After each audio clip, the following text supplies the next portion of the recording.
ہرن کا بچہ۔ شیراز کے بازار میں شیخ سعدی نے ایک دن کسی لڑکے کو دیکھا جس کے پیچھے پیچھے ایک ہرن کا بچہ گھومتا پھرتا تھا۔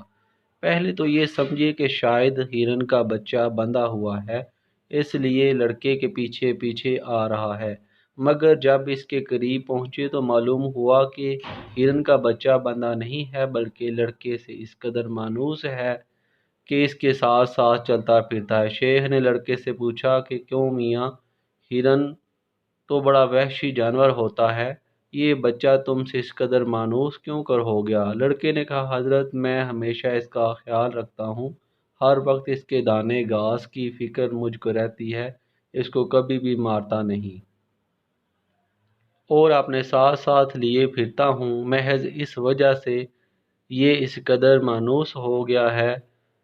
آپ دیکھتے نہیں کہ لوگ بندر، ریچھ اور شیر پالتے ہیں اور وہ سب جانور پالنے والوں سے ویسے ہی مانوس ہو جاتے ہیں جیسا کہ یہ ہرن مجھ سے مانوس ہو گیا ہے۔